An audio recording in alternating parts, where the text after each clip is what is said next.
Bonjour et bienvenue à tous les amoureux de Jésus-Christ, aux non-chrétiens, aux athées, à tout le monde entier. Que Dieu vous bénisse infiniment. Moi, je suis l'apôtre Harmonie. Donc, pour nous retrouver, vous pouvez aller sur YouTube en tapant Centre de Gloire Emmanuel. Et sur Facebook, apôtre Olivier Camboula. Et toujours sur Facebook, apôtre Harmonie. Donc, on a 2 pages. Vous avez la possibilité de nous poser toutes les questions que vous voulez à travers les pages. Et je vous invite, bienvenue aussi à tous les nouveaux venus. Alors n'oubliez pas, sachez que dans cette chaîne, on est dans une période où on publie tous les jours des vidéos. Donc n'hésitez pas à tous les jours jeter un coup d'œil, voire même 2, pour voir si on a publié des vidéos pour en profiter. Et on vous invite bien sûr à activer la cloche de notification pour ne rien rater de ce que nous publions. En tout cas, soyez bénis infiniment. Cette chaîne a pour objectif de réveiller les consciences, de réveiller à l'aide du Saint-Esprit le peuple de Dieu, les chrétiens, pour que nous puissions demeurer toujours dans la vérité comme Dieu nous le demande, donc vivre en esprit et en vérité. Il n'y a que ça de plus important. Alors, bienvenue. Aujourd'hui, on va parler de l'alcool et de boîte de nuit. Alors, avant ça, je vous invite donc à aller lire Matthieu chapitre 15, verset 11, Matthieu 12, verset 34, Matthieu chapitre 15, verset 18, Galates chapitre 2, verset 20, Jean 2, 1 à 12, Colossiens 2, verset 20 à 23, Matthieu 15, 6 à 9, et pour terminer, Galates 5, verset 1. Et en ce qui me concerne, je vais vous lire Matthieu 15, verset 11, et je vais vous lire Jean chapitre 2. Par contre, je vais commencer par... je vais lire que 6 et 11 ans, mais vous pouvez lire de 1 à 12. Bien-aimés dans le Seigneur, est-ce que aller en boîte est un péché? Est-ce que boire de l'alcool est un péché? Je veux répondre tout de suite non. Et on va voir ça avec la parole biblique. Parce qu'il ne suffit pas de dire oui ou de dire non, mais il suffit aussi d'avoir laissé la parole parler et puis nous enseigner. Écoutez aussi le Saint-Esprit, vous qui allez suivre ces vidéos. Je vous invite à écouter le Saint-Esprit pour comprendre la véracité de cette vidéo, pour que Dieu puisse vous parler, vous convaincre de ce que je suis en train de vous dire, parce que c'est inspiré par lui, c'est permis par lui cette vidéo, donc qu'elle soit enrichissante pour vous. Ne passez pas à côté. Donc je vais commencer à lire Matthieu 15, 11. C'est bien ça. Ce n'est pas ce qui entre dans la bouche qui souille l'homme, mais ce qui sort de la bouche, c'est ce qui souille l'homme. Donc là, c'est vraiment clair, pas besoin de décortiquer, pas besoin de développer. On dit bien que ce n'est pas ce qui entre dans la bouche de l'homme qui le souille, mais ce qui sort de sa bouche. Et on comprendra pourquoi un peu plus loin. Maintenant, je vais vous lire Jean chapitre 2, verset... J'ai dit que je lirais, 6 à 11, qui nous dit. Donc là, ça concerne Jésus.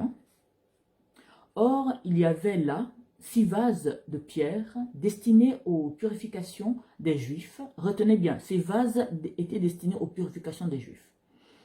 Et contenant chacun 2 ou 3 mesures. Jésus leur dit, remplissez d'eau ces vases, et ils les remplirent jusqu'au bord. Puisez maintenant, leur dit-il, et portez-en à l'ordonnateur du repas. Et ils en portèrent. Quand l'ordonnateur du repas eut goûté l'eau changée en vin, ne sachant d'où venait ce vin, tandis que les serviteurs qui avaient puisé l'eau le savaient bien, il appela l'époux et lui dit, « Tout homme sert d'abord le bon vin, puis le moins bon après qu'on s'est enivré. Toi, tu as gardé le bon vin jusqu'à présent. » Tel fut à Canaan, en Galilée, le premier miracle, retenez aussi ce passage, le premier miracle, le premier des miracles que fit Jésus. Il manifesta sa gloire et ses disciples crurent en lui. Bien-aimés dans le Seigneur, ce qui est vraiment important, et j'insiste, c'est de lire tous les versets que je vous ai donnés, surtout les Matthieu. ça vous dit exactement ce qu'il en est. Donc tout ce que je vous ai donné. Là, on lit, donc Jean chapitre 2, donc j'ai lu là, à partir de 6 à 11 qui me dit que Jésus a transformé l'eau en vin et c'était un des premiers miracles, donc quand il a été invité aux noces, hein, donc au mariage. Et dans ces vases-là, c'était les vases que les Juifs utilisaient pour se purifier. Et au début, j'ai lu Matthieu 15, verset 11, qui me disait que c'est ce qui sort de l'homme, ce qui entre de l'homme, pardon, ne le souille pas, mais c'est ce qui sort de l'homme. Pourquoi Jésus, son premier miracle, il transforme l'eau en vin dans des crus, dans des vases. Attends, que je ne dis pas n'importe quoi. En tout cas, il a pris ce que les Juifs utilisaient pour se purifier. Mais c'est pour nous enseigner quelque chose. C'est pour nous faire comprendre que ce n'est pas ce que tu vas boire, ce n'est pas ce que tu vas mettre sur toi, ce n'est pas ce que tu vas mettre sur toi, un peu comme si tu t'enduisais d'huile ou de crème, qui va te souiller. Mais c'est l'état de ton cœur qui justifie le fait que tu sois souillé ou non. Parce que dans Matthieu, on me dit, ce n'est pas ce que tu manges, ce n'est pas ce que tu bois qui va te souiller, mais c'est l'état de ton cœur, c'est ce qui sort de toi.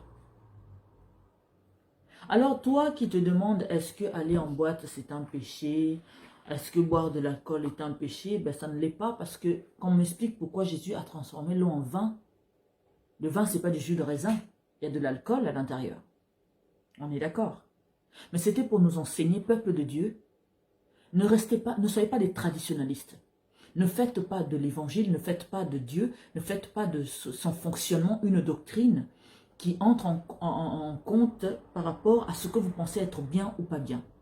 Ne faites pas d'une doctrine quelque chose qui ne l'est pas. Parce que sinon, il n'allait pas le faire, il n'allait pas transformer l'eau en vin. Parce qu'à quoi ça sert? Si c'était un péché, si c'était mauvais. Certains me diront que oui, Noé a bu, il s'est saoulé, il a maudit son fils, son petit-fils. Mais Noé était... En fait, vous savez, tout ce qui a été mis dans la Bible, c'est pour nous servir de leçon. C'est pour qu'on puisse retenir de bonnes leçons et les mauvaises, qu'on puisse retenir des leçons et ne pas le faire. Vous savez, les Noé, tous les gens qui sont dans la Bible, c'était des êtres humains comme nous, qui avaient des défauts et des qualités, qui avaient fait des bonnes choses, tout comme ils avaient aussi fait des mauvaises choses. Mais tout ça est consigné dans la Bible, est écrit dans la Bible pour nous enseigner à grandir spirituellement. Pour nous enseigner que non, ces gens-là, c'était aussi des êtres humains, donc pas la peine de les vénérer, on les respecte bien sûr, mais ils avaient des erreurs. Ces erreurs-là, qu'est-ce qu'on en fait? On retient des leçons, on ne les répète pas. Et les bons côtés, on les retient, on les pratique dans notre vie. Donc, Jésus a fait exprès de transformer l'eau en vin dans des vases, dans des cruches, en tout cas, ce qu'ils ont utilisé, c'était des Juifs qui l'utilisaient pour se purifier le corps. Donc, c'était pour vous montrer que ce n'est pas en mettant de l'alcool, en mettant du vin là-dedans, que quand ils vont aller se purifier, en utilisant par exemple ces récipients, ça va les souiller. Absolument pas. Noé, il a été irresponsable parce qu'il a bu à outrance.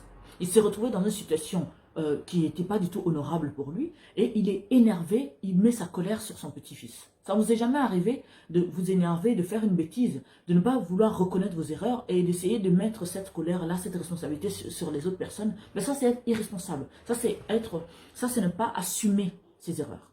Donc, ce côté-là, on ne peut pas prendre Noé comme exemple. Il avait exagéré. Donc, il ne faut pas qu'on puisse dire que non, l'alcool, c'est mauvais, parce que non. Tout dépend de comment tu dois connaître ton corps, tu dois connaître la tolérance, la limite à ne pas franchir. Tout abus nuit, même dans la vie de tous les jours. Quand on exagère, même en mangeant juste un simple repas, si on en mange trop, on peut vomir parce que on a exagéré, on a dépassé les bornes. À partir de là, ça devient un péché. Donc, ne faites pas quelque chose péché que Dieu n'a pas déclaré comme péché. Parce que si c'était un péché, on allait nous préciser que non, l'alcool est un péché. Mais ceux qui ne supportent pas l'alcool, ce n'est pas la peine de forcer parce que vous allez vous retrouver dans des situations pas du tout agréables. Quand est-ce que l'alcool et les boîtes deviennent un péché? C'est quand toi, tu n'es pas sûr si c'est un péché ou pas, si Dieu est d'accord ou pas, et que tu veux quand même le faire et tu le fais en cachette, ça devient un péché. Parce que quand tu n'es pas sûr de quelque chose, ne le fais pas.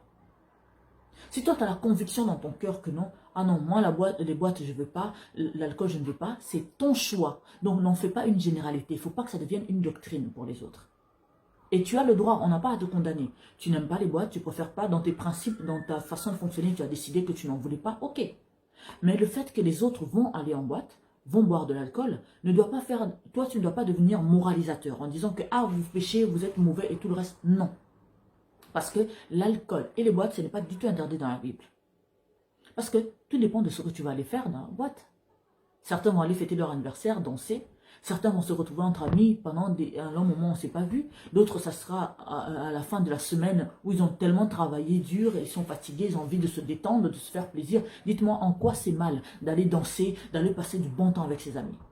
Parce que toi, tu sais ce que tu vas aller faire dans les boîtes. C'est pour ça que tu dis que c'est un péché, il ne faut pas y aller. La boîte est un lieu comme n'importe quel autre lieu. Tout comme les bâtiments qui vous servent de synagogue, d'église, de temple, enfin, de lieu de culte, vous pouvez aussi aller tuer, on peut aussi tuer quelqu'un dedans. On peut aussi commettre un meurtre à l'intérieur. C'est pas pour autant que ce lieu-là devient un lieu de péché, non. Ce n'est pas parce que dans une eau, quelqu'un s'est noyé, que cette eau est maudite, on va plus l'utiliser, non, absolument pas. Voyez un peu ce que je veux vous dire. Donc ce n'est pas ce que tu vas mettre dans ta bouche, ce n'est pas ce que tu vas manger, que ce soit des aliments, que ce soit liquide ou peu importe, qui va te souiller, absolument pas. La preuve, tout ce qu'on mange, ça ne reste pas dans notre corps.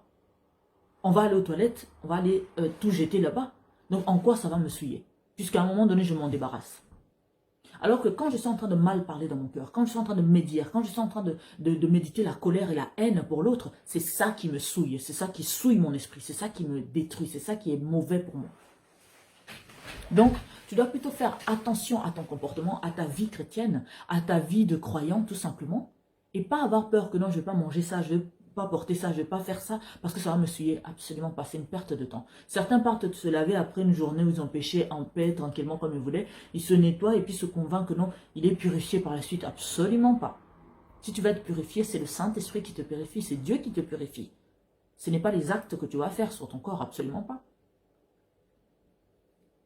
Alors, bien-aimé dans le Seigneur, la réponse est non. Boire l'alcool, ce n'est pas un péché. Aller en boîte, ce n'est pas un péché. Tout dépend de ce que toi tu fais. Tout dépend de comment tu exagères les choses. Si tu bois trop et que tu es saoul, tu deviens un danger pour toi et pour les autres, ça devient un péché. Parce que vous avez des personnes qui vont en boîte en cachette parce qu'on va les juger dans leur famille, on va les juger à l'église, on va les juger par-ci. Alors non, là ça devient un péché parce que tu n'es pas sûr de ce que tu fais. Tu le fais en cachette. Tu aimes faire ça mais tu ne comprends pas pourquoi les autres te disent non et ça devient un péché. Donc fais les choses avec conviction, avec certitude. Sinon ne les fais pas. Bien sûr cette vidéo n'a pas pour objectif d'inciter qui que ce soit à aller en boîte ni à boire. C'est juste pour éclairer le peuple de Dieu que arrêtez de vivre dans l'hypocrisie, arrêtez de faire de vos traditions une doctrine dans la maison de Dieu. Absolument pas. Si dans votre village, ils ont décidé que ici les femmes ne boivent pas, ok, c'est votre conviction. Si les hommes ne boivent pas, ok. Mais ça ne devient pas pour autant un péché quand quelqu'un d'autre le fait. Il y a certaines personnes dans leur vie personnelle avec le Seigneur, le Saint-Esprit leur a dit, toi tu ne boiras jamais d'alcool. Mais le jour où il va boire, ça devient un péché parce qu'on lui a interdit. Tout comme à ceux qu'on n'a pas du tout interdit, qui décident que non, à moi en tout cas je ne veux pas boire ça, par conviction, par principe, il est aussi dans son droit. Ce n'est pas du tout un problème. Mais ça devient un péché quand tu fais quelque chose sans conviction. Là, ça devient un problème. Mais sachez que ce n'est pas ce que nous buvons, ce n'est pas ce que nous portons, ce n'est pas ce que nous faisons qui nous souille. C'est l'état de notre cœur. Quand tu as un mauvais cœur, là, c'est ça qui est impur. C'est ça voilà. Parce que vous avez des personnes, si je prends seulement le cadre de l'église, vous avez des personnes à l'église qui vont avoir une fête, que ce soit un mariage ou quoi que ce soit, ils n'osent même pas danser parce qu'on va les juger. Ah, le frère là, t'as vu comment il se déhanche? Ah oui, la sœur, finalement, elle boit de l'alcool, péché. Ou même quand il y a votre pasteur, vous n'arrivez pas à danser, vous n'arrivez pas à boire. Non, ça devient de l'hypocrisie, ça devient un péché. Ce n'est pas un péché de boire. Même si ton pasteur te dit que c'est un péché, c'est parce que lui-même n'a pas la maturité spirituelle. Lui-même, il a été mal enseigné. Il n'a pas il doit lire la parole de Dieu et comprendre que ce n'est pas ce que je mets dans ma bouche qui me souille, mais c'est ce qui sort de moi. C'est mon état d'esprit, c'est l'état de mon cœur qui me souille ou non. Tout simplement. C'est pas parce que le pasteur, lui, il a décidé de ne pas boire qu'il doit faire que non, les serviteurs aussi ne doivent pas boire. Les gens dans son église ne doivent pas boire. Ce n'est pas parce que toi, tu as décidé de ne pas boire que les autres frères qui vont aller en boîte, qui vont aller ceci, que c'est des pécheurs. En tout cas, que Dieu vous bénisse infiniment. Je vous invite à méditer sur ces versets que je vous ai cités au début. Et puis, que Dieu vous bénisse infiniment. N'oubliez pas, on est dans une période où on publie des enseignements que le Saint-Esprit nous inspire tous les jours. Donc, n'hésitez pas à jeter un œil, ou même deux, pour vérifier ce que nous publions. Soyez infiniment bénis. Et seul ou celui qui voulait aller en boîte tranquillement, alors éclate-toi, fais-toi plaisir. Bien sûr, tout abus nuit, n'exagère pas, ne mets pas ta vie en danger, fais-toi plaisir avec tes amis ou avec ton mari ou voilà, avec la personne que tu choisiras de partir en boîte et surtout sois à l'aise et tranquille. Tu n'as pas péché, Dieu ne va pas arrêter de t'aimer, il ne va pas te punir pour autant. Ne t'inquiète pas. Et même si tu sors de cette boîte, il y a eu un accident ou un problème, ne dis pas que Dieu est en train de me punir. Non, ça n'a rien à voir. Soyons des enfants de Dieu qui fonctionnent en esprit et en vérité, intelligemment. Ne soyons pas ceux qui lisent des signes qui sont parfois même pas du tout des signes, qui brouillent les pistes et qui vous mettent dans des états qui ne sont vraiment pas du tout agréable. Soyez bénis infiniment, profitez de la vie, faites-vous plaisir, avec modération bien sûr, avec beaucoup d'intelligence, parce que c'est bien d'être en bonne santé, en vie pour pouvoir profiter de tout ça. Si on exagère et qu'on se met dans des situations où ma santé est atteinte, ben je ne pourrai plus profiter. Donc c'est aussi logique que ça. Que Dieu vous bénisse. Ciao, à bientôt, c'était l'apôtre Harmonie.